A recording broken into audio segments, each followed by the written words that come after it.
Bath, England, 1815.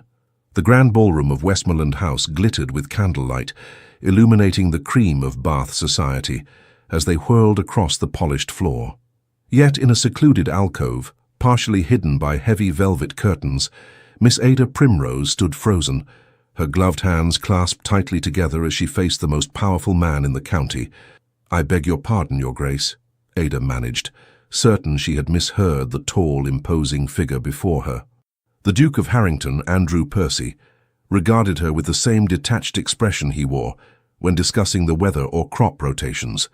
His steely grey eyes betrayed no emotion, his posture remained impeccable, and his voice maintained its measured cadence as he repeated his proposition. "I said, Miss Primrose, that you should marry me, immediately." He adjusted his pristine cravat. "The rumours circulating about your impropriety are gaining momentum by the hour, as are certain whispers connecting my name to yours." Ada's cheeks flushed with indignation. "Those rumours are entirely unfounded. I merely helped Mr. Wilson when he fell from his horse. There was nothing inappropriate about offering a handkerchief to a bleeding man." "Indeed." The Duke's expression remained unmoved. "However, you were unchaperoned, and Mr. Wilson is a notorious flirt.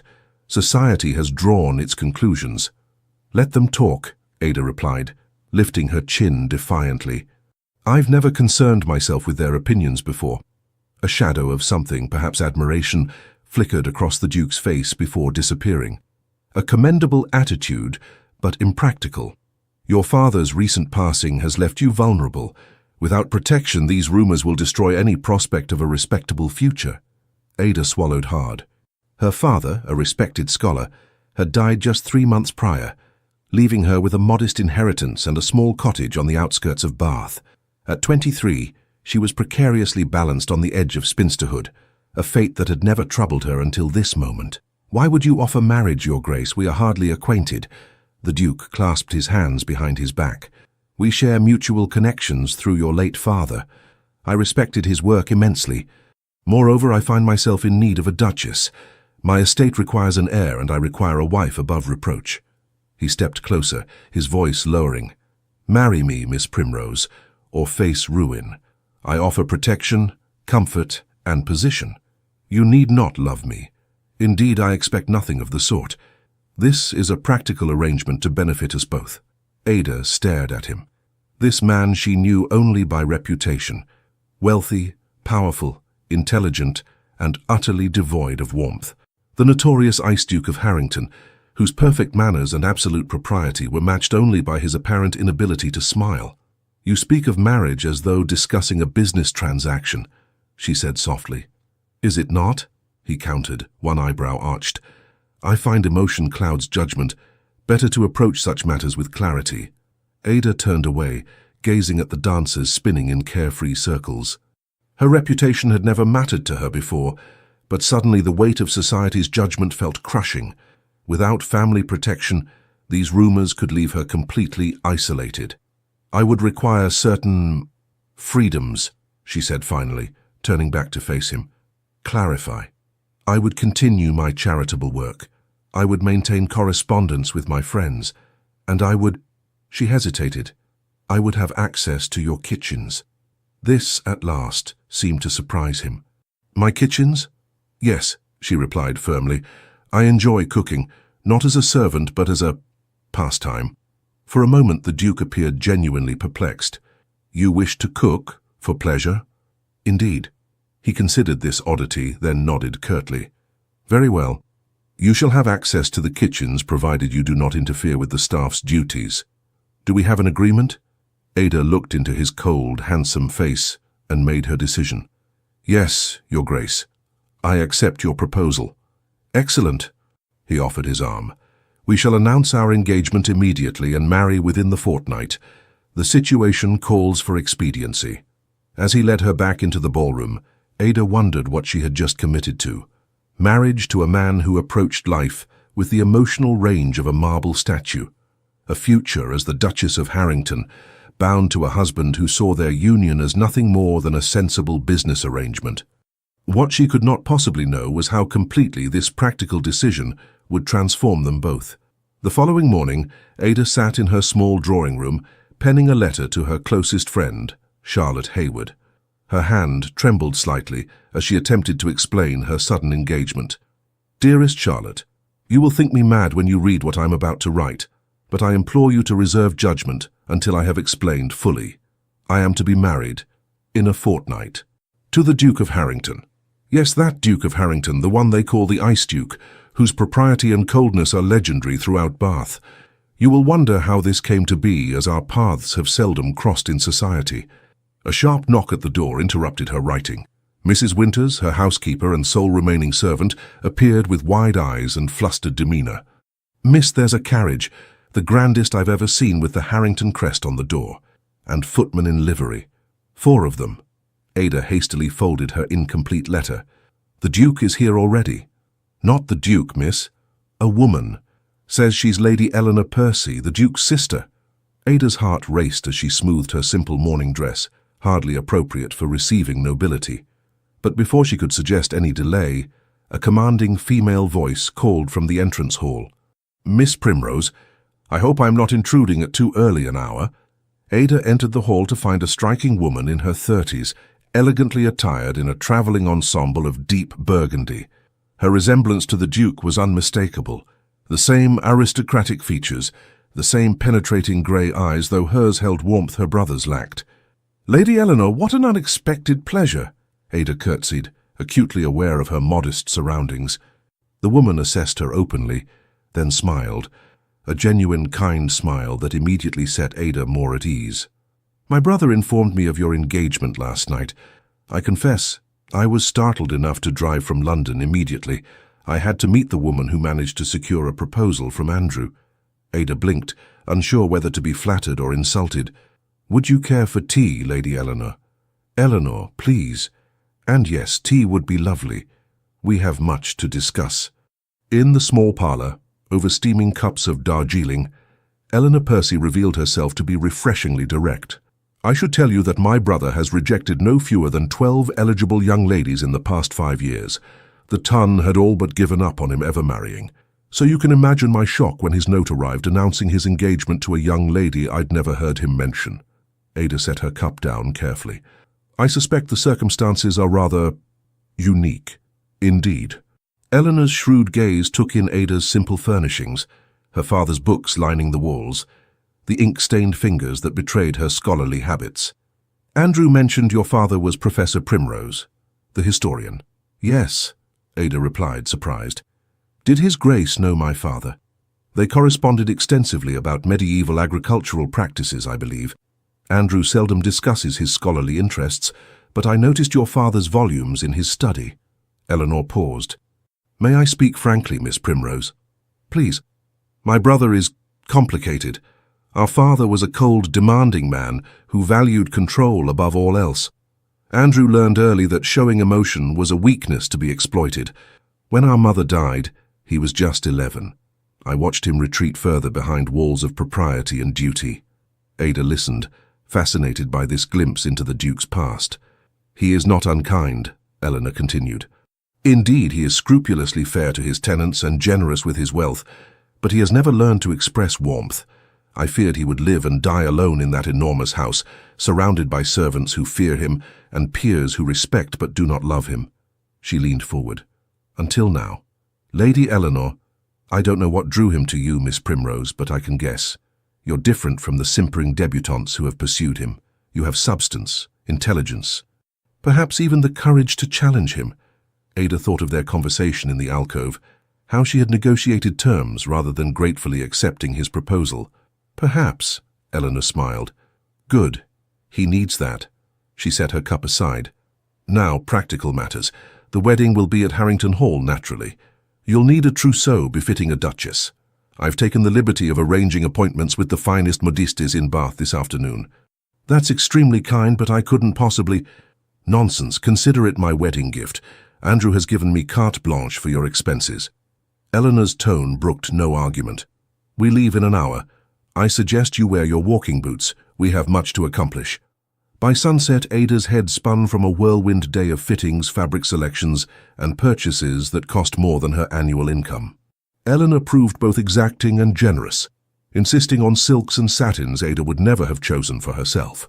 "A duchess cannot dress like a country miss," Eleanor declared, when Ada protested the extravagance. "These trappings are part of the role you've accepted." As they parted that evening, Eleanor embraced her impulsively. "I believe you may be exactly what my brother needs, Ada Primrose, though whether he knows it yet is another matter entirely." Ada returned home exhausted, but with a clearer understanding of the world she was about to enter, and the man she was about to marry. The Ice Duke, it seemed, had not always been frozen, which meant, perhaps, there was hope he might thaw. The following days passed in a blur of preparations. The Duke called daily, though his visits were brief and formal, discussing settlements, reviewing the marriage contracts his solicitors had prepared, and providing updates on the wedding arrangements. He never touched her, never attempted any familiarity beyond the most proper conversational topics. Yet Ada noticed small, telling details, how he listened attentively when she spoke, how his eyes followed her movements, how he had remembered her preference for Earl Grey tea, and ensured it was served when she visited Harrington House in Bath to review the household accounts with his steward. On the eve of their wedding, he presented her with a velvet box containing a magnificent sapphire and diamond ring, the Harrington betrothal ring, worn by duchesses for generations. "It should have been given earlier," he said stiffly. "My apologies for the oversight." As he slipped it onto her finger, their hands touched. Ada felt a jolt of awareness, and for just a moment his eyes met hers with an intensity that belied his cool demeanor. "It's beautiful," she whispered. "It suits you." His voice sounded different, lower, less controlled. Then he cleared his throat and stepped back, resuming his proper distance. "I shall see you tomorrow at the church, Miss Primrose." He bowed formally and departed, leaving Ada staring at the glittering ring, a symbol of a union she still couldn't quite believe she had agreed to. A marriage of convenience to a man who seemed incapable of passion, yet something in his eyes just now had suggested depths she had not yet glimpsed. Tomorrow she would become a duchess. The thought was terrifying, and yet, as she gazed at the sapphire on her finger, as blue as the Duke's family crest, Ada felt a curious flicker of hope. Perhaps there was more to the Ice Duke than met the eye, and perhaps she would be the one to discover it. The first weeks at Harrington Hall passed in a blur of introductions, instructions, and adjustments. The Duke's ancestral home, a magnificent stone mansion surrounded by rolling countryside, housed 50 servants and contained 93 rooms, all of which seemed to operate according to rules Ada had yet to master. Their wedding had been a quiet affair, attended only by necessary witnesses and conducted with the efficiency the Duke applied to all matters. He had been perfectly courteous, perfectly proper, and perfectly distant. Now, as the new Duchess of Harrington, Ada found herself adrift in a sea of formality. Her husband spent his days attending to estate business, emerging only for dinner, during which he discussed politics, agriculture, or estate matters, with polite detachment, before retiring to his study. They occupied separate bedchambers, connected by a sitting room neither used. The marriage remained unconsummated, a detail that both relieved and strangely disappointed Ada. The Duke had made no attempt to claim his husbandly rights, treating her instead with the same cool respect he might show a distant relation. Mrs. Fairchild, the housekeeper, who had served the Harrington family for 30 years, approached Ada on her third morning with a formidable ledger.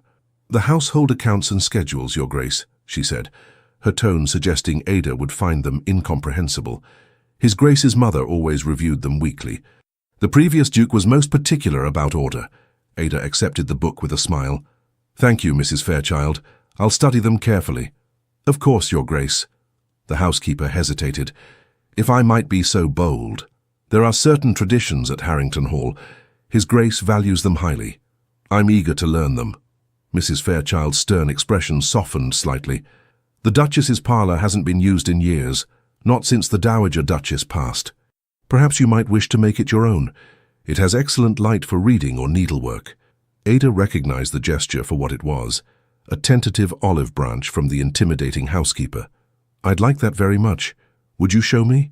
The Duchess's parlour proved to be a lovely room overlooking the rose garden, with windows that caught the morning light. Dust sheets covered the furniture, and the air smelled stale from disuse. "It needs a good airing," Mrs. Fairchild admitted. But it was always a cheerful room. As servants removed the sheets and opened windows, Ada discovered an elegant writing desk, comfortable chairs, and shelves that once held books, now empty. "What happened to the books?" she asked. Mrs. Fairchild's expression clouded. "The late Duchess, His Grace's mother, was fond of novels. After her passing, His Grace had them removed. He considered them frivolous." An interesting insight into her husband, Ada thought. Did he associate novels with the mother he'd lost? Or did he truly find fiction without value? "I shall have to bring my own collection from storage," Ada decided. Perhaps some history volumes might join them? A ghost of approval flickered across Mrs. Fairchild's face. His Grace does value scholarly pursuits. That afternoon, Ada sent instructions for her modest library to be delivered from Bath. While organizing her new sanctuary, she discovered a small door partially hidden behind a tapestry. It opened onto a narrow staircase. "Ah, yes," Mrs. Fairchild explained when questioned. "The Duchess's passage. It leads directly to the kitchens. The late Duchess sometimes liked to observe the cooking." Ada's heart leapt. "How convenient. I shall make use of it, I think." The housekeeper looked startled. "For what purpose, Your Grace?" "Did His Grace not mention? I enjoy cooking myself." "As a pastime." Mrs. Fairchild's expression suggested Ada had announced an intention to take up sword-swallowing. "Cook, but Your Grace, that is to say, a duchess doesn't—" "His Grace has granted permission," Ada said firmly. "I shall, of course, ensure I don't interfere with the staff's duties." On this particular morning, 3 weeks after her wedding, Ada rose before dawn. Unable to sleep and tired of staring at the ornate ceiling of her bedchamber, she decided to venture to the one place in this massive house that called to her, the kitchens. She dressed simply, choosing a plain morning gown and securing her chestnut hair in a loose knot. The servants would not begin their day for another hour, the perfect opportunity to explore the domain she had been too shy to claim. The kitchens at Harrington Hall occupied the entire eastern wing of the lower floor, a vast cathedral of culinary artistry with gleaming copper pots, enormous hearths, and a pantry larger than her former cottage. Ada stood in the doorway, breathing in the lingering sense of yesterday's meals and the promise of today's possibilities. Moving with quiet purpose, she gathered ingredients: flour, butter, sugar, apples, and cinnamon. Baking had always soothed her spirits, a therapeutic ritual learned at her mother's side before illness claimed her a decade ago. Soon, Ada was lost in the familiar rhythm, measuring, mixing, rolling dough with practiced hands. She hummed softly, dusting the countertop with flour as she prepared to shape her apple pastries. So absorbed was she in her task that she failed to notice the tall figure who appeared in the doorway. "Your Grace!" Ada jumped, sending a small cloud of flour into the air. She turned to find the Duke watching her, his expression inscrutable. He wore riding clothes, suggesting he had risen early for exercise. "Your Grace!" She cursed inwardly at the flour now dusting her gown. "I did not expect anyone to be awake at this hour." He stepped into the kitchen, his gaze moving from her flour-smudged cheek to the neatly arranged pastries waiting to be baked.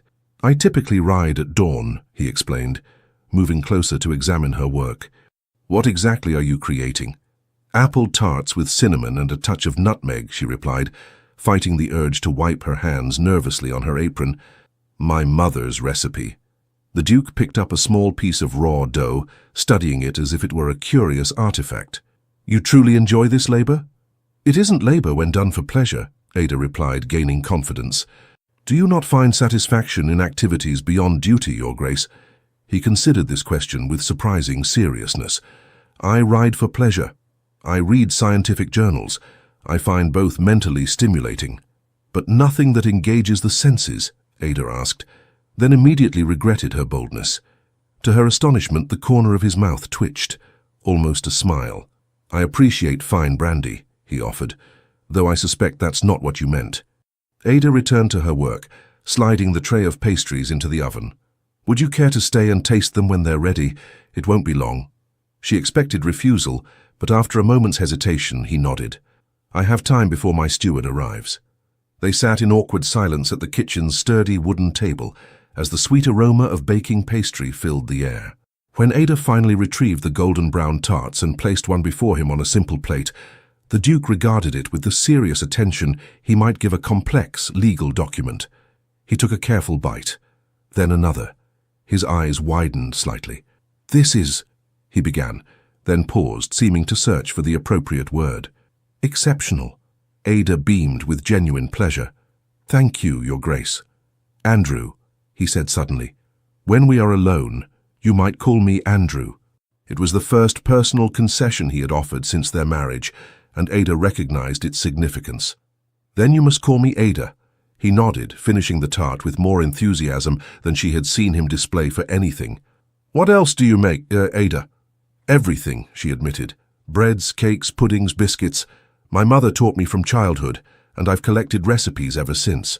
"Fascinating," he murmured, and for the first time Ada thought she detected genuine interest in his eyes. "I would not have guessed the daughter of Professor Primrose would develop such practical skills." Ada smiled, relaxing slightly. "My father nurtured my mind. My mother nurtured my heart. She believed a complete education included both intellectual and domestic arts." Andrew nodded thoughtfully. A wise philosophy. He rose abruptly, consulting his pocket watch. "I must attend to business, but this was pleasant." As he turned to leave, he paused. "Perhaps you might continue your culinary activities, if it pleases you." It wasn't until he had gone that Ada realized what had happened. For the first time since their marriage, they had shared a genuine conversation, and more surprisingly, the Duke had actually enjoyed something. The kitchen encounter marked a subtle shift in their relationship. The Duke began joining Ada for breakfast, a meal he had previously taken alone in his study. He spoke little, reading correspondence as he ate, but occasionally asked her plans for the day or commented on estate matters. Ada found herself looking forward to these quiet mornings, observing her husband when he was absorbed in his letters. Without the mask of formal politeness, his face revealed more. Concentration furrowing his brow, occasional irritation tightening his jaw, rare satisfaction softening his features. She began to read his moods, to understand when to speak and when silence was preferred. A week after their kitchen encounter, Ada was startled when Andrew entered the breakfast room with a small package. "This arrived from London," he said, placing it beside her plate. "I thought you might find it of interest." Ada unwrapped the parcel to find a slim volume, a collection of recipes from a renowned French chef. "This is wonderful," she said, genuinely touched. "Thank you." He nodded once, returning to his newspaper without further comment. Yet Ada noticed the way his eyes flickered above the page to observe her pleasure. It was, she realized, the first gift he had given her beyond the obligatory wedding ring and family jewels. That same afternoon, an unexpected carriage arrived bearing Lady Eleanor, who swept into the house with her usual energy. "Ada, darling," she embraced her sister-in-law warmly. "How are you finding life as a duchess? Is my brother being unbearably stiff? The house overwhelming? The servants intimidating?" She lowered her voice. "Mrs. Fairchild nearly terrified me to death when I first came here as a girl." Ada laughed, grateful for Eleanor's presence. "Everything is adjusting. Mrs. Fairchild and I have reached an understanding, I believe." Eleanor raised an eyebrow. "Impressive, it took me years." She glanced around the entrance hall. "Where is my dear brother?" "Visiting tenants on the north property. He's not expected back until dinner." "Perfect." Eleanor linked her arm through Ada's. "We can speak freely. Show me what you've done with the Duchess's parlour." As they settled in Ada's newly refurbished sanctuary, Eleanor observed the changes with approval. "You've brought life back to this room. My mother would have been pleased." Ada offered tea, which Eleanor accepted with a conspiratorial smile. "Now tell me everything. How fares your marriage?" The directness of the question caught Ada off guard. "It's, proceeding." "That sounds utterly thrilling," Eleanor said dryly. "Has Andrew thawed even slightly, or is he still playing the perfect aristocratic statue?" Ada hesitated, unsure how much to reveal. "He's been considerate. And we had a pleasant conversation recently about cooking, of all things." Eleanor's eyes widened. "A conversation? About something other than estate matters or politics? Heavens, Ada, you're working miracles already." Ada couldn't help smiling. It was hardly a miracle, but he did seem genuinely interested. That's more than most have achieved. Eleanor sipped her tea thoughtfully. You know, he was quite different as a boy. Before our mother died, he laughed easily, played games. Was dreadfully mischievous, in fact. Once released all the frogs from the pond into the morning room before a visit from our particularly disliked aunt. Ada tried to imagine the austere Duke as a playful child and found it difficult. What changed him so completely? Eleanor's expression sobered. Our father. After Mother died, he became obsessed with molding Andrew into the perfect heir. Emotions are weakness, he would say. A duke commands respect, not affection. He sent Andrew to a brutally strict school, where showing feeling meant inviting torment. By the time he returned, the laughing boy was gone. She set her cup down with a decisive click. But enough melancholy. I've come to invite you both to a small gathering at my husband's country estate next week. Fresh air, pleasant company, perhaps even a little music and dancing. Ada hesitated. I'm not sure His Grace would leave Andrew to me. Eleanor waved away her concern.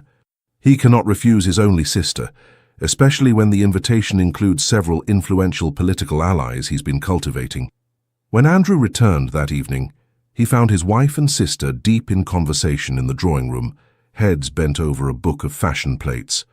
Eleanor, he said, a hint of genuine warmth in his voice. This is unexpected. The best visits always are, his sister replied, rising to embrace him. I've been keeping your lovely wife company and extending an invitation you cannot possibly refuse. Over dinner, Eleanor outlined her proposed house party with such enthusiasm and strategic reference to potential political advantages that Andrew found himself agreeing before he fully realized what he had done. When she departed the following morning, Ada marveled at her sister-in-law's skillful manipulation. She's rather formidable, Ada commented as they watched Eleanor's carriage disappear down the drive. Since childhood, Andrew agreed, and Ada was startled to see the ghost of a smile touch his lips. She could always outmaneuver me. The week before the house party passed quickly. Ada spent time in the kitchens each morning, and to her surprise Andrew began appearing with increasing regularity, ostensibly to discuss household matters, but remaining to watch her work and occasionally taste her creations. On the third such morning, he arrived as she was preparing a batch of lemon curd. Is that for the tarts you mentioned yesterday? He asked, settling into what had become his customary chair near the work table. Yes, Ada replied, pleased he had remembered.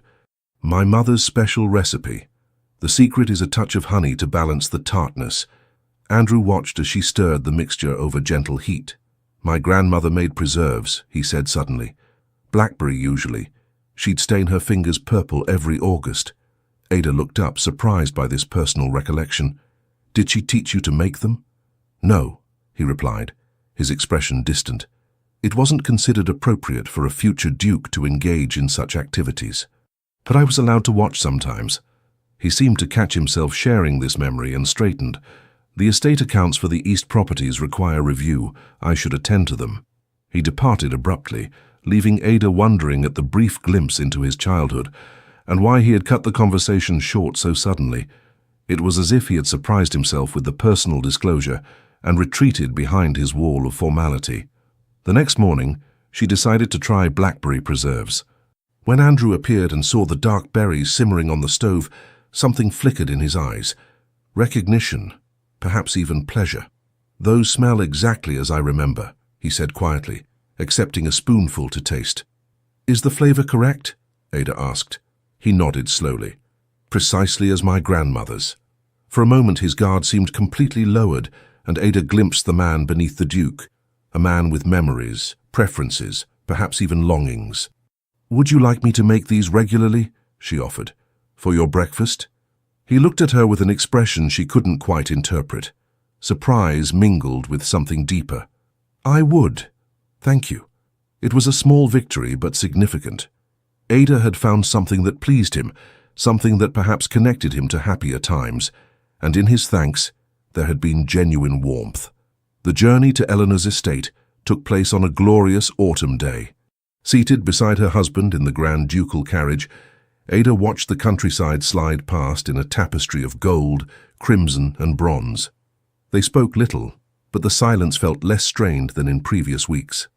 As they approached a particularly beautiful vista with rolling hills stretching to a distant river, Ada gasped softly at the beauty.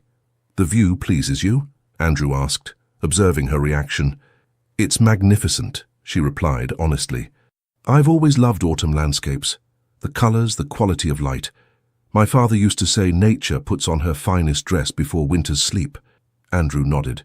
"This valley is particularly striking in October. I often ride here when visiting Eleanor." "You must show me your favorite routes," Ada said without thinking, then wondered if she had presumed too much. But Andrew surprised her. "I would be happy to. Tomorrow morning, perhaps, if the weather holds." Ada turned to him, unable to hide her pleasure. "I'd like that very much." For a brief moment, something unguarded and almost warm passed between them, not quite a connection, but the possibility of one. Then the carriage turned into the long drive leading to Northbrook Manor, and the moment passed. Eleanor greeted them with her usual exuberance, embracing Ada and even managing to extract a brief hug from her resistant brother. "You're the last to arrive," she exclaimed. "Everyone's already gathered for tea in the garden. Come, I'll introduce you." As they moved toward the rear of the house, Andrew placed a hand lightly on Ada's elbow, the first time he had touched her since their wedding. "The gathering is larger than Eleanor implied," he murmured. "Are you prepared?" The question surprised her, both his awareness of her potential discomfort and his concern. "I believe so," she replied, "though I'm grateful for the warning. Stay near if you feel overwhelmed," he said quietly. Eleanor's enthusiasm sometimes blinds her to others' comfort. It was the most considerate thing he had yet said to her, and Ada felt a warm spark of appreciation. "Thank you. I shall." The garden party proved to be a lively affair with 20 guests, most of whom regarded Ada with undisguised curiosity. The new Duchess of Harrington, a virtual unknown in society circles, was an object of intense interest. "Bath, did you say?" inquired Lady Hensley, a matron with sharp eyes and an even sharper tongue. "I wasn't aware the Duke had connections there. Your father was a professor. How unusual." Ada recognized the subtle disdain, but maintained her composure. "Yes, my father held the chair of medieval history at Oxford before his retirement. His work on agricultural practices of the 14th century is still considered definitive." Before Lady Hensley could respond, Andrew appeared at Ada's side. "My wife's father was a distinguished scholar," he said, his tone brooking no argument. His correspondence on historical land management proved invaluable when modernizing Harrington's farming methods. The implied rebuke silenced Lady Hensley, who quickly found reason to speak with another guest. Ada glanced at her husband, surprised by his defense. "Thank you," she said softly, as they moved toward the refreshment table. "Lady Hensley delights in finding perceived weaknesses," he replied. "Your background is not one." It was not quite a compliment, but Ada felt warmed nonetheless. Throughout the evening, she noticed Andrew remained more attentive than usual, appearing at her side during difficult conversations and ensuring she was introduced to the more agreeable guests. Later, as musicians played and couples danced on the terrace, Ada stood watching the revelry when Andrew approached. "Would you care to dance?" he asked formally. Startled, she nodded. "Yes, thank you." As he led her into a country dance, Ada realized this was the first time they had danced together. Even at their wedding, there had been no celebration, no music, no moments of shared joy. Andrew proved to be an excellent dancer, his movements precise, yet graceful. As they circled each other, following the pattern of the dance, Ada caught glimpses of a different man, one less rigid, more attuned to music and movement. "You dance very well," she observed during a pause in the pattern. "My mother insisted," he replied, surprising her again with a personal detail. "She said a gentleman who danced poorly would never win a lady's heart." "Wise advice," Ada said, smiling. For a moment, brief but unmistakable, his eyes softened, and his lips curved into what might almost be called a smile. Indeed. The evening ended with Ada feeling more hopeful about her marriage than at any time since their wedding. Small changes, certainly, but significant ones. The Ice Duke, it seemed, might not be completely frozen after all. Over the following weeks, a pattern developed. Andrew would happen to appear in the kitchens during Ada's baking sessions, initially offering the excuse of estate business, bringing him to that wing of the house. Soon these pretexts grew thinner until eventually he simply arrived, pulled up a chair and watched her work. Ada discovered that her taciturn husband became surprisingly talkative in the warm, fragrant kitchen environment. He asked questions about her techniques, offered observations about the quality of ingredients from various estate farms, and occasionally shared anecdotes from his childhood. "My grandmother baked," he admitted one morning as Ada prepared lemon curd tarts. "Not often. It wasn't considered proper for a duchess. But sometimes after my mother died, she would dismiss the staff and make simple honey cakes with me."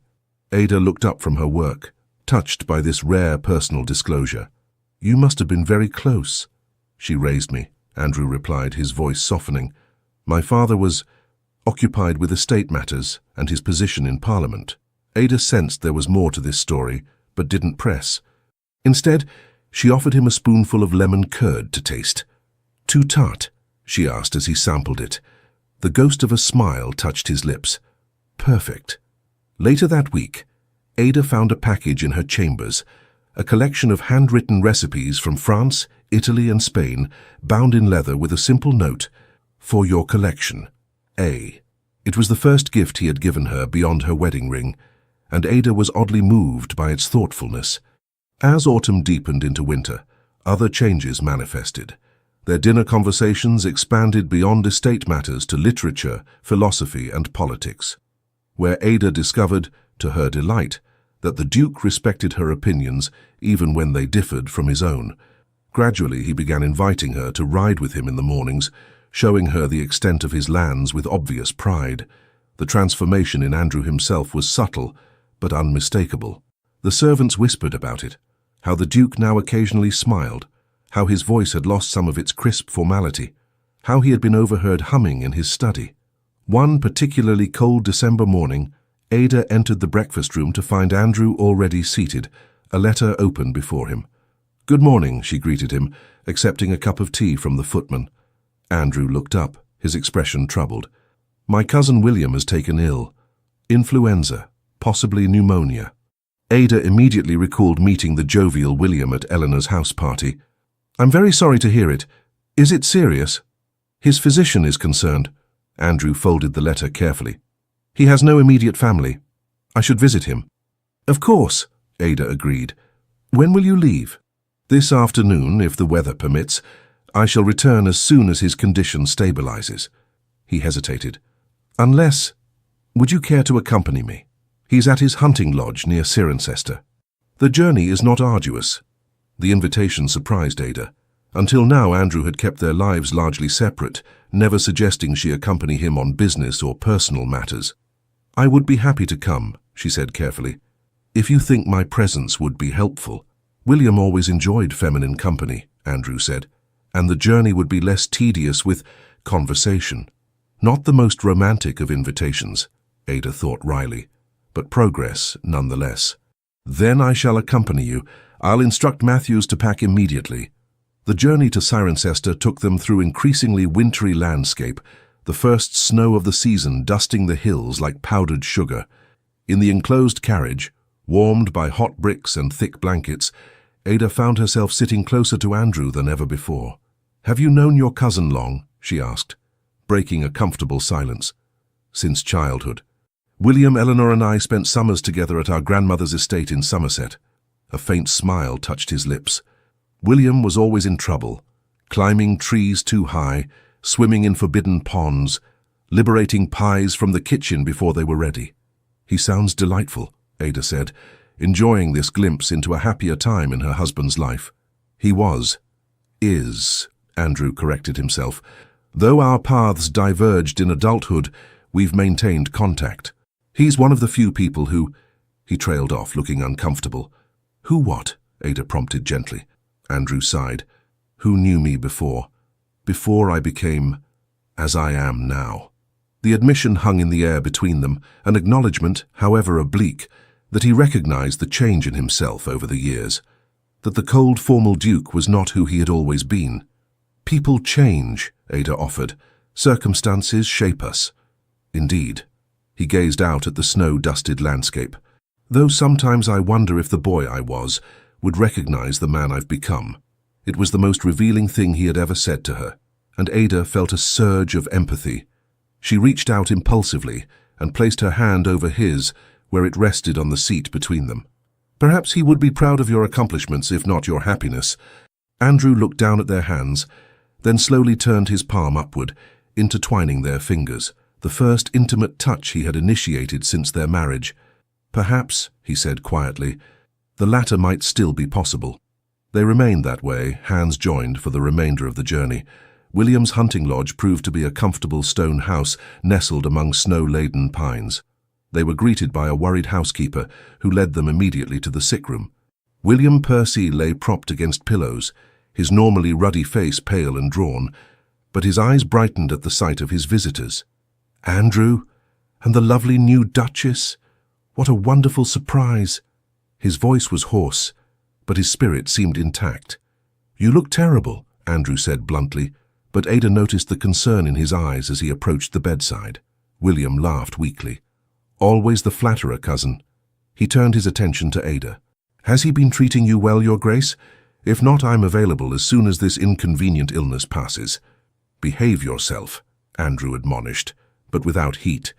Ada smiled, immediately liking the invalid. His Grace has been most considerate, and please call me Ada. Ada, William repeated. A lovely name for a lovely lady.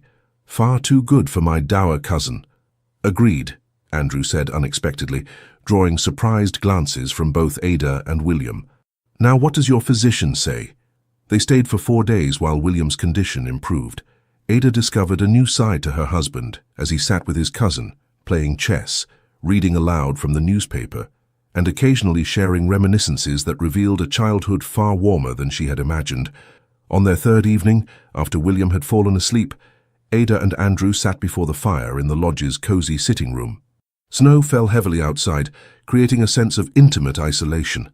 Thank you for coming, Andrew said, passing her a glass of wine. Your presence has cheered him considerably. I've enjoyed it, Ada replied truthfully.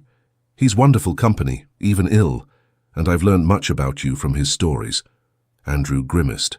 Most exaggerated, I assure you. I don't believe that for a moment, Ada teased gently. The tale about you falling into the duck pond while attempting to retrieve your grandmother's hat was far too specific to be invented. To her delight, Andrew laughed, a genuine warm sound she had never heard from him before. That, unfortunately, is entirely true, though he neglected to mention it was his idea to use a fishing pole rather than simply wading in. They fell into easy conversation, the most relaxed they had ever shared. The wine, the crackling fire, and the isolation created by the snowfall all contributed to a sense of intimacy that had been lacking in their marriage. May I ask you something personal? Ada ventured, after a comfortable lull. Andrew tensed slightly but nodded. You may ask. I reserve the right not to answer. Fair enough. She gathered her courage. Why did you really marry me? The rumors were unpleasant, but hardly ruinous. There must have been dozens of more suitable candidates for a duchess. He studied his wineglass, turning it slowly between his fingers. I told you that I respected your father.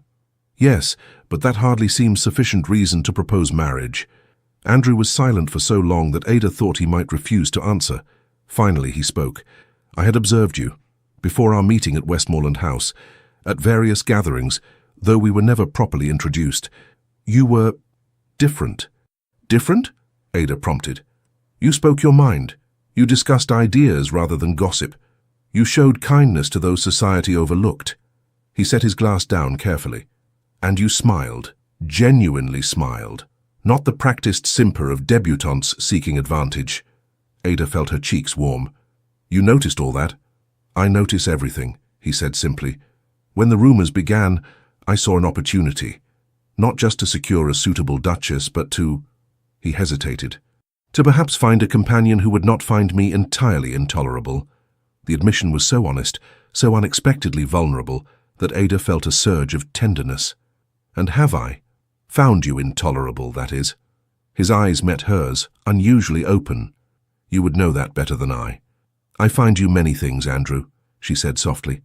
Complicated, intelligent, often frustrating, but never intolerable. The air between them seemed to change, charged with possibility. Andrew set his glass aside and moved to sit beside her on the small settee. And what else do you find me? He asked, his voice lower than usual. Ada's heart quickened. Surprising, she admitted. Increasingly so. His hand reached up to touch her cheek, a tentative, gentle touch that sent warmth cascading through her. I find myself similarly surprised, he murmured, by feelings I had not expected to experience. Slowly, giving her every opportunity to withdraw, he leaned forward and brushed his lips against hers. A kiss so light it was barely a touch, yet it sent a jolt of awareness through Ada's entire body. He pulled back slightly, searching her face. Whatever he saw there must have reassured him, for he kissed her again, more firmly this time. Ada responded instinctively, her hands coming up to rest on his shoulders as the kiss deepened. When they finally separated, both breathing more quickly, Andrew rested his forehead against hers. "This is not what I planned," he confessed. "This attachment." "Plans change," Ada whispered, her heart full of a new, tender hope. "Sometimes for the better." He smiled then, a real, unguarded smile that transformed his features and made Ada realize just how handsome her husband truly was. "Indeed, they do." They returned to Harrington Hall 2 days later, William safely recovered, and the relationship between husband and wife irrevocably changed. That night, for the first time, Andrew came to Ada's bedchamber, and their marriage was consummated with a tenderness and passion that belied their formal beginnings. In the weeks that followed, winter settled over the countryside, but within the walls of Harrington Hall, a profound thaw continued. The Duke and Duchess now took regular meals together, rode side by side in the mornings when weather permitted, and spent evenings in the library, reading aloud or discussing the day's events. Andrew began joining Ada in the kitchens, not just to observe, but to participate, clumsily at first, then with increasing confidence. The first time he successfully folded beaten egg whites into a chocolate soufflé mixture, his expression of concentration followed by triumph made Ada laugh with delight. "What's amusing?" he asked, looking up from his careful work. "You," she replied fondly, "the mighty Duke of Harrington, conqueror of soufflé." He smiled, something he did more frequently now. "A more daunting opponent than most members of Parliament, I assure you." The household staff watched these developments with varying degrees of shock, approval, and, in Mrs. Fairchild's case, grudging acceptance.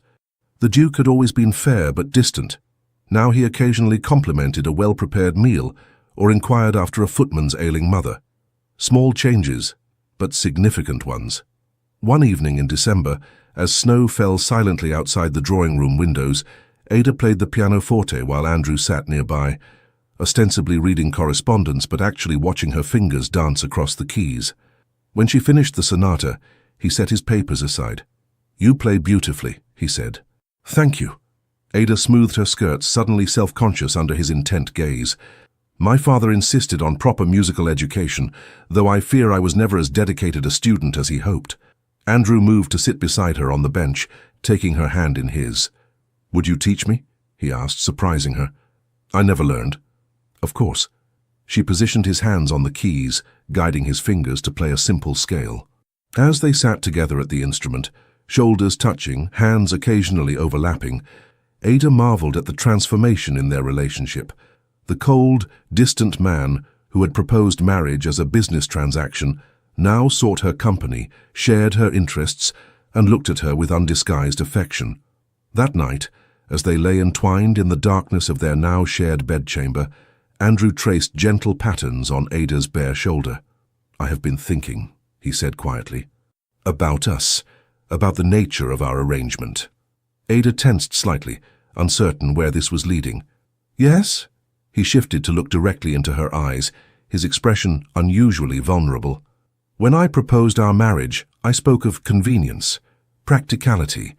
I believed such things were the only solid foundation for a union." "I remember," Ada said softly. "I was wrong." His voice dropped to a whisper. "What has grown between us is neither practical nor convenient. It is something else entirely." Ada's heart quickened. "And what is that, Andrew?" He hesitated, struggling visibly with words that didn't come easily to him. I believe it may be love."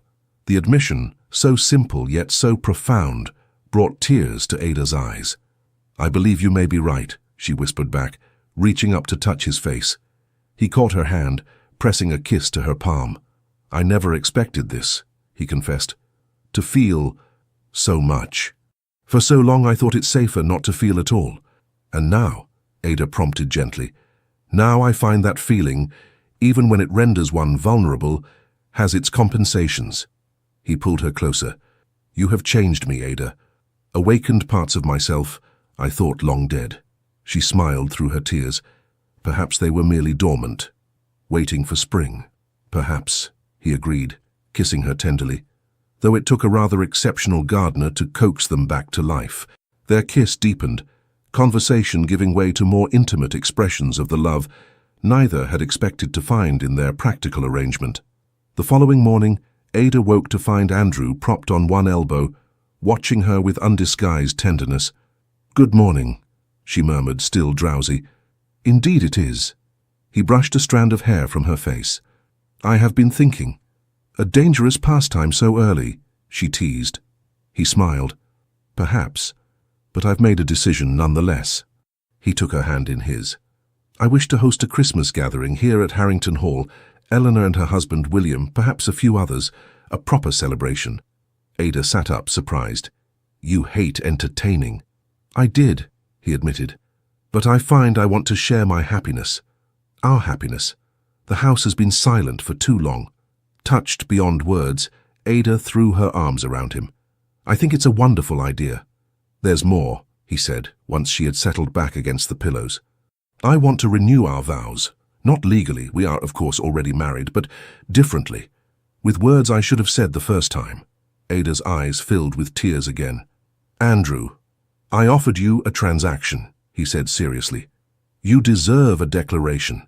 And so on Christmas Eve, with snow falling gently outside and the great hall of Harrington decorated with evergreens and candles, the Duke and Duchess of Harrington stood before their closest friends and renewed the promises made months earlier, this time not as a business arrangement, but as a covenant of love.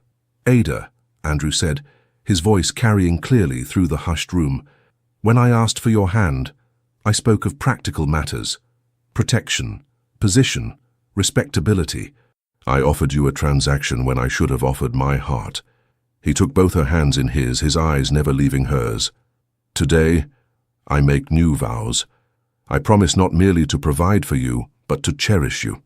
Not just to respect you, but to delight in you.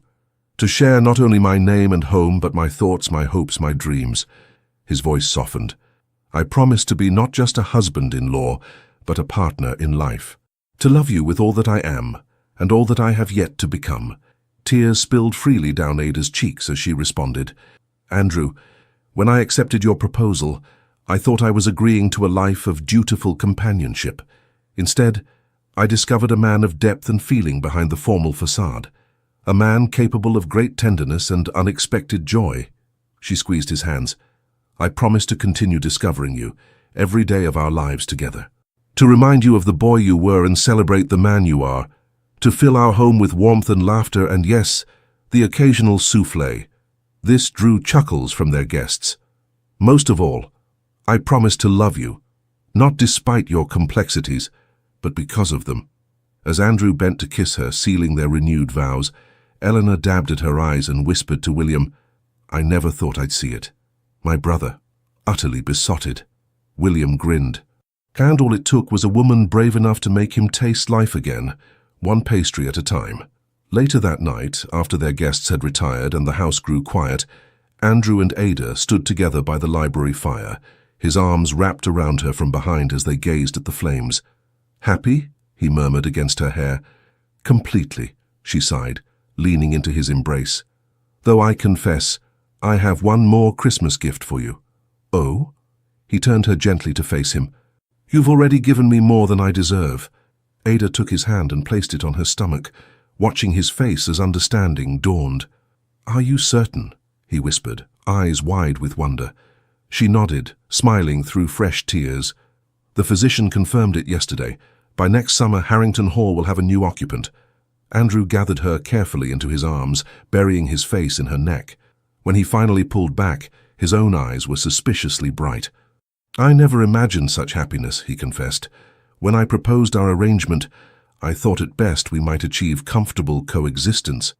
Instead, You've given me everything. As have you, Ada replied softly. My cold, practical duke who learned to love after all. He kissed her then, pouring all his newfound emotion into the embrace. Outside, snow continued to fall, blanketing Harrington Hall in pristine white, a fitting symbol for the fresh beginning they had found together. Spring arrived at Harrington Hall, transforming the grey landscape into a riot of colour. Daffodils carpeted the meadows, cherry blossoms dusted the orchards with pink snow, and within the ancient stone walls, an equally remarkable transformation continued. The Duke's household staff still whispered about the changes in their master, how he smiled openly now, how he sought the Duchess's company at every opportunity, how they had heard laughter, actual laughter, coming from his study when she visited him there. Most scandalous of all, the Duke and Duchess now shared a bedchamber, a development that had the housekeeper pursing her lips in disapproval while privately delighting in her master's obvious happiness. On this particular morning, Ada woke to find Andrew already dressed, sitting at the edge of their bed, watching her with undisguised affection. "Good morning, sleepyhead," he said, reaching out to brush a strand of hair from her face. "I've been waiting to speak with you." Ada sat up, suddenly concerned by his serious tone. "Is something wrong?" He shook his head, taking her hand in his. "Quite the opposite. I've been reflecting on our journey these past months. When I proposed our marriage, I offered you a transaction, safety and position, in exchange for respectability and an heir." Ada nodded, remembering all too well his cold, practical proposition. "I said you need not love me," he continued. "Indeed, I convinced myself that love was unnecessary in a successful marriage." He brought her hand to his lips, pressing a kiss against her palm. "I was utterly, completely wrong." Ada's breath caught. Though their relationship had transformed dramatically, though they now shared passionate nights and companionable days, neither had spoken explicitly of love. "Ada," he said, his voice suddenly uncertain, "I find myself in the unexpected position of being hopelessly in love with my own wife. Your kindness, your intelligence, your passion for life, they've changed me in ways I never thought possible." He slid from the bed to one knee, still holding her hand. "I know we are already married, but I wish to propose again, not as a business arrangement, not as a solution to a problem, but as a man who loves a woman with his entire heart." Tears sprang to Ada's eyes as he continued. "Will you accept me as your husband in truth? Will you build a life with me based not on convenience, but on love? Will you grant me the privilege of trying every day to be worthy of your affection?" Ada threw her arms around him, nearly knocking him backward. "Yes," she whispered against his neck. "1,000 times, yes." As her pregnancy progressed, Ada found Andrew becoming increasingly protective, sometimes frustratingly so. He insisted she rest frequently, hired additional staff to ease her responsibilities, and hovered anxiously whenever she ventured into the kitchens. "Andrew," she said with fond exasperation one afternoon, as he tried to dissuade her from a walk in the gardens, "I am with child not made of porcelain. Women have been bearing children since the beginning of time." "Not my child," he replied seriously. "Not my wife." She softened, touching his worried face. "And both will be perfectly fine. The physician says I'm in excellent health. Now will you accompany me on this walk, or must I escape on my own?" Sighing in defeat, he offered his arm. "You are the most stubborn woman in England." "Which is precisely why you love me," she retorted cheerfully. As they strolled among the spring blossoms, Andrew guided her to a stone bench beneath a flowering cherry tree. "I have a surprise for you," he said once she was comfortably seated. "Another? You've already filled our nursery with enough toys and books for 10 children. He smiled sheepishly. "This is different." He hesitated, suddenly looking uncertain. "I hope you'll approve." Now Ada was intrigued. "Tell me." "I've been corresponding with the Royal Society. They're establishing a scholarship in your father's name for promising students of medieval history who lack financial means." Ada gasped, overcome with emotion. "Andrew, I don't know what to say." "Your father's work deserves recognition," he said simply. "And I thought our child should know the legacy of both sides of their family." Tears flowed freely down Ada's cheeks as she grasped the significance of his gesture. Not only was it a tremendous honor for her father's memory, but it represented Andrew's complete acceptance of her origins, her scholarly, non-aristocratic background that some in society still whispered about. "Thank you," she whispered, clasping his hands. "It's the most thoughtful gift imaginable." Andrew smiled, clearly pleased by her reaction. "There's a small ceremony planned for next month in London, if you're feeling well enough to travel, of course." "Wild horses couldn't keep me away," Ada assured him. As they continued their walk, Ada marveled at the changes in her husband. The man who had once approached life with cold efficiency now found joy in small pleasures, showed genuine concern for those around him, and expressed his feelings with increasing openness. Yet some habits remained deeply ingrained. He still worked tirelessly on estate matters, maintained exacting standards for himself and his household, and occasionally retreated into silence when overwhelmed. But now, instead of these moments becoming walls between them, Ada recognized them as part of who he was, and loved him for his complexities rather than despite them. One afternoon in May, as Ada rested in the Duchess's parlor, a commotion in the entrance hall drew her attention. Rising awkwardly, her pregnancy now well advanced, she made her way to the main staircase to find Andrew in heated discussion with a severe-looking older man. "This is neither the time nor the place, Father," Andrew was saying, his voice tight with controlled anger. Ada froze. The Duke of Harrington's father, the Dowager Duke, had been living in Italy for years. His return was unexpected and clearly unwelcome to Andrew. "When you've been traveling for 3 weeks, any time becomes the right time," the older man replied imperiously. His gaze shifted to Ada on the staircase, eyes coldly assessing her figure. "So this is the bride about whom I've heard so much gossip. A professor's daughter, I understand. How progressive of you, Andrew." Andrew's jaw tightened dangerously.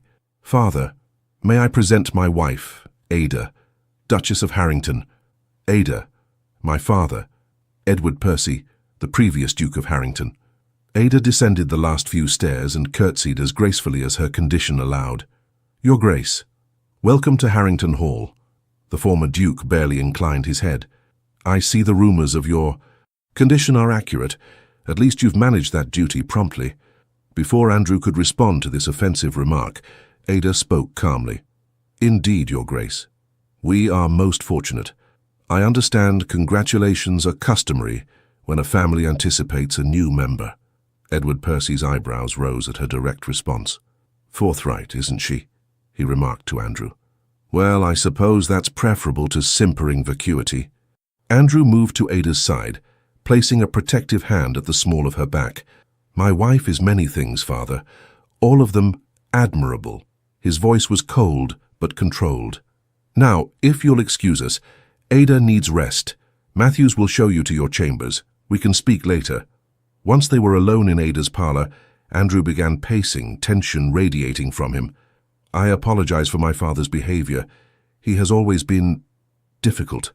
"That's one word for it," Ada observed, settling into a comfortable chair. "Why has he returned now after so many years away?" Andrew sighed, running a hand through his hair, a gesture of frustration she had rarely seen from him. "Money, most likely. He's probably exhausted his allowance and needs additional funds. It's happened before."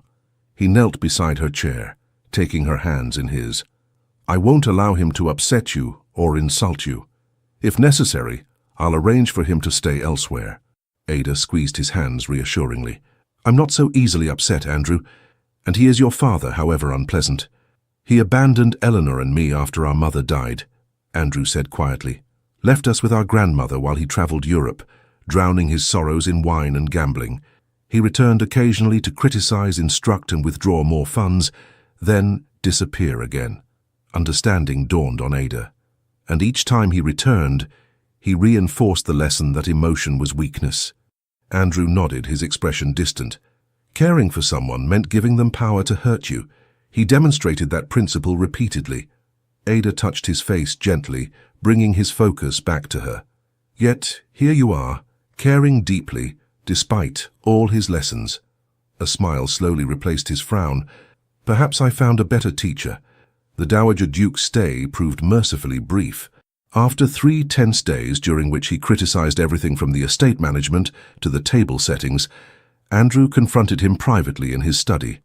Ada, passing by, overheard fragments of their heated exchange. "Not another penny beyond your allowance." Ungrateful after all I sacrificed. What exactly did you sacrifice? Certainly not your comforts or pleasures. Your mother would be appalled by your choice of bride. Ada moved away, not wishing to eavesdrop further, but her heart ached for Andrew. Whatever his father's failings, his words still had power to wound. That evening, Edward Percy announced his intention to return to Italy. "The English climate disagrees with me," he declared over dinner, "and I find the social atmosphere equally chilly." Andrew merely nodded. "Matthews will arrange your journey." The following morning, as the former Duke's carriage disappeared down the drive, Andrew stood rigid beside Ada, his face unreadable. "Are you all right?" she asked softly. He was silent for a long moment before responding. "He was different once, before my mother died, or perhaps that's merely a child's selective memory." Ada slipped her arm through his. "Even flawed parents can give us something of value." Andrew looked down at her, his expression softening. "What wisdom did your parents impart?" "My father taught me that knowledge is worthless unless shared," she replied thoughtfully. "And my mother, she showed me that life's greatest pleasures often lie in simple things." She smiled. "Like perfectly baked bread on a winter morning." Andrew drew her close, resting his chin on her head. "Wise indeed. And what shall we teach our child, I wonder? That strength lies not in hiding emotion, but in choosing whom to trust with it," Ada said immediately. "That love is not weakness, but the greatest power we possess." He held her silently for a long moment, then whispered against her hair, "How did I ever deserve you?" "Perhaps you didn't," she teased gently, "but you have me nonetheless." The remainder of spring passed peacefully. Andrew threw himself into preparations for the baby, overseeing the renovation of the nursery suite, with an attention to detail that both amused and touched Ada. He insisted on the safest, most modern equipment, the softest fabrics, the most educational toys, researching each item with the thoroughness he typically applied to estate improvements. "The child won't arrive knowing how to read," Ada pointed out when he presented her with an entire bookcase of children's literature. "Of course not," he replied seriously, "but it's never too early to begin preparation." In June, they traveled to London for the ceremony, establishing Professor Primrose's scholarship. Ada, now in her 8th month, attracted curious glances as Andrew escorted her proudly into the Royal Society's Grand Hall. The coldly proper Duke of Harrington, visibly attentive to his very pregnant wife, provided ample fodder for society gossip. "Let them talk," Andrew murmured when he noticed her awareness of the whispers. "I find I no longer care for others' opinions." The ceremony itself was deeply moving. Distinguished scholars spoke of her father's contributions. Brilliant students expressed gratitude for the opportunity the scholarship would provide. And Andrew, to Ada's surprise, delivered a brief but eloquent speech about the importance of preserving and honoring intellectual legacy. "Your father would have been proud," Eleanor whispered, squeezing Ada's hand as they watched Andrew accept a commemorative plaque.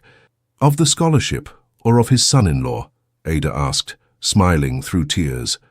"Both, I imagine." Later that evening, as they prepared for bed in their London townhouse, Andrew seemed unusually pensive. "What are you thinking?"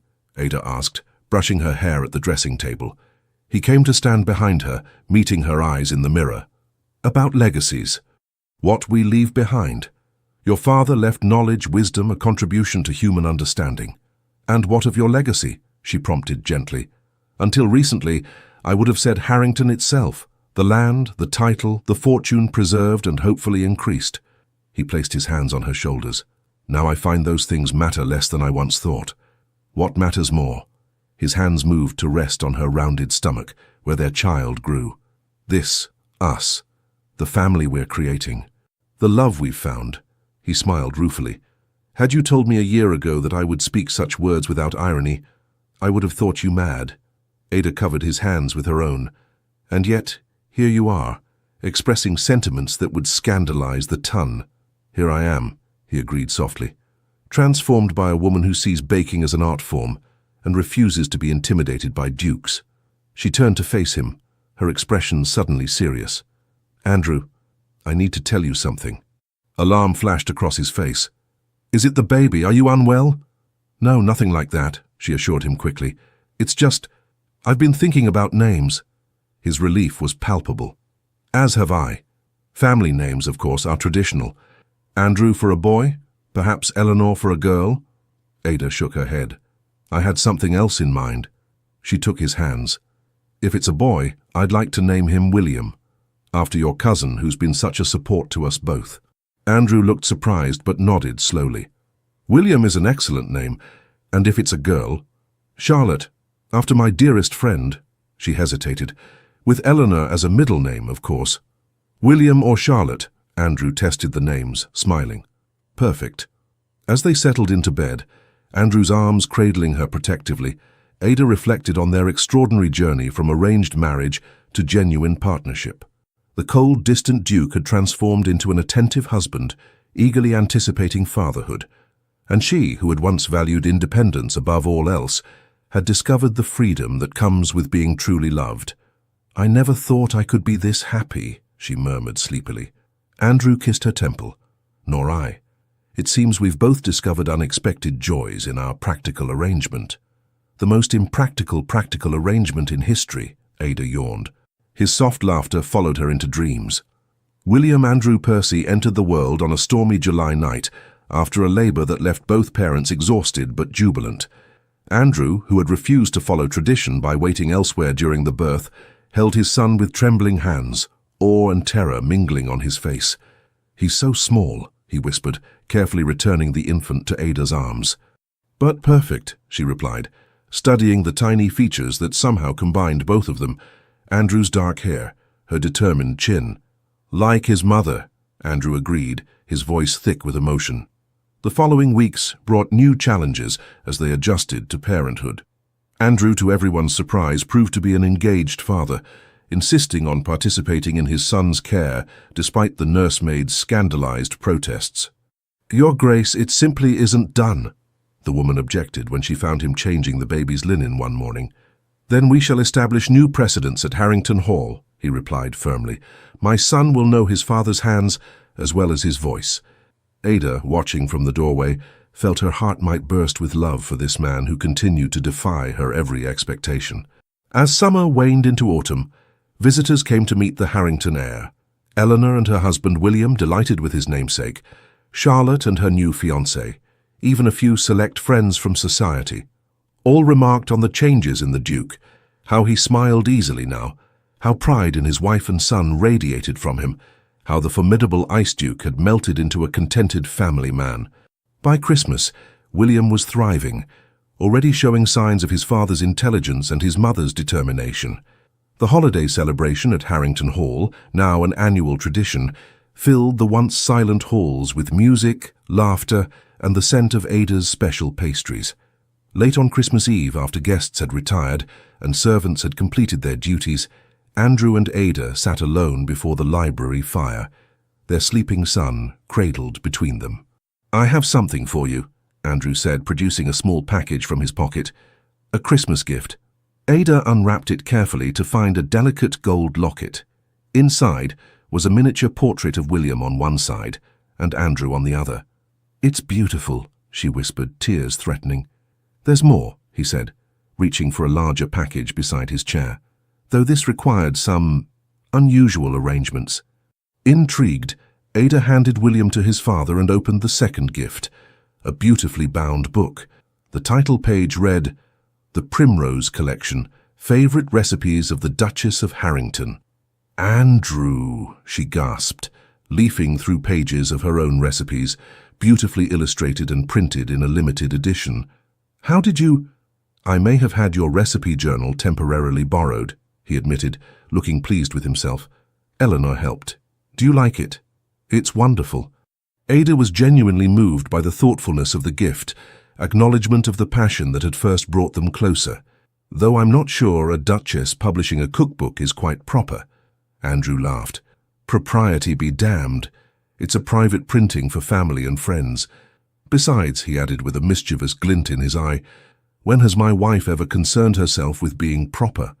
True enough, Ada conceded, leaning over to kiss him. Thank you. As William stirred between them, Ada reflected on the extraordinary year that had passed, from a cold proposal in a ballroom alcove to this moment of domestic tranquility. The Ice Duke had not merely thawed, but transformed, revealing depths of warmth, humor, and tenderness she could never have imagined that first night. "What are you thinking?" Andrew asked, noticing her contemplative expression. "About beginnings," she replied, "and how impossible it is to predict where they might lead." He nodded, understanding immediately. "When I proposed our arrangement, I thought I was securing an heir and a suitable hostess.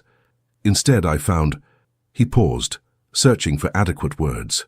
"What did you find?" Ada prompted gently. Andrew looked down at their son, then back to her, his eyes full of emotion that once would have been carefully concealed. "Everything," he said simply. "I found everything." 5 years later. The kitchens at Harrington Hall buzzed with activity as Ada supervised the final preparations for their daughter's birthday celebration. 4-year-old Charlotte, born exactly 2 years after her brother, bounced excitedly on her toes, watching as her mother put the finishing touches on a spectacular cake adorned with candied violets. "Is it ready yet, Mama?" she asked for the dozenth time, her dark curls, so like her father's, bouncing with each hop. "Almost, my darling," Ada replied, smiling at her daughter's impatience. "Go tell your father and brother that we'll be ready in 5 minutes." Charlotte scampered off, calling for her father and 6-year-old William at the top of her lungs. Ada shook her head fondly, marveling at how completely her life had transformed. Strong arms encircled her from behind, and she leaned back against her husband's chest. "Our daughter says there's cake to be eaten," Andrew murmured, pressing a kiss to her temple. Though she was speaking so quickly, I only caught every third word. Ada turned in his arms, wiping a smudge of flour from her cheek. "She's excited. I hope I haven't overdone it with the celebration." "Nonsense," Andrew replied as William raced into the kitchen ahead of his sister. "Our children deserve every happiness." Ada looked at her family, her handsome husband now known throughout the county for his warm demeanor and generous spirit, her spirited daughter, her intelligent, kind son, and felt her heart might burst with contentment. "Do you ever regret it?" she asked suddenly. "Your practical arrangement that turned so impractical?" Andrew laughed, the sound still a delight to her ears after all these years. "My dearest Ada, the only regret I have is that I began our life together speaking of business rather than love. But perhaps that was necessary. Had I known then how completely you would capture my heart, I might have frightened you with my intensity." "Never," she whispered, stretching up to kiss him, though I admit "marry me or face ruin" lacked a certain romantic flair. He chuckled against her lips. "How about this instead? Love me, for I cannot exist without you. Be my wife, my heart, my home." "Much better," Ada approved, as Charlotte tugged impatiently at her skirts and William attempted to sample the cake's icing. "Though I rather prefer how our story actually unfolded. The cold duke who demanded marriage until he fell so hard he begged for love, and received it abundantly," Andrew added, gathering his family close. "More than he ever deserved." As they celebrated their daughter's birthday in the warmth of the kitchen that had first brought them together, Ada reflected on life's unexpected turns. What had begun as a marriage of convenience had blossomed into the deepest love, proving that sometimes the sweetest recipes required unexpected ingredients and plenty of patience. For the notorious Ice Duke and the woman who melted his heart, their greatest creation wasn't found in her delicious pastries or his grand estate, but in the family they had built together, a masterpiece of love, trust, and tender devotion that would endure for generations to come. The end. Dear listener, there comes a moment in every life, no matter the years behind us, when we realize that gentleness, not speed, is what carries us safely home. The story you just heard isn't only about a duke and a duchess. It's about us, about how every heart, even one weathered by decades of storms, still holds a quiet ember waiting to glow again. You see, love doesn't always come riding in grand gestures. Sometimes it arrives softly, in a shared breakfast, in a steady hand, in the courage to forgive ourselves for all the years we thought were already gone. If your days feel slower now, let them. The slower rhythm of life is not emptiness, it is grace. It's the sound of the world inviting you to rest, to savor, to notice the beauty that rush once made you miss. So tonight, before you close your eyes, remember this. Every breath you take is proof that life hasn't finished speaking to you. There are still mornings waiting to unfold, laughter to be found, memories yet to be written in light. May peace settle gently over your heart tonight. May your dreams be calm, your sleep deep, and your spirit guarded by the quiet certainty that you are still part of something beautiful. With warmth and gratitude, the Legends of the Fall Team. Thank you so much for staying with us until the end of this unforgettable love story. If this tale brought a smile to your face or a tear to your eye, we invite you to subscribe, like, comment, and share this video with someone who still believes in love, even when it begins in the coldest of ways. Your support from the bottom of our hearts helps us stay inspired to continue creating these deeply emotional stories, always with love, healing, and the hope of a second chance. At the end of this video, you'll see a suggestion for another one of our most touching stories. Click it and let yourself be moved once again. Thank you for being here. The Legends of the Fall Team.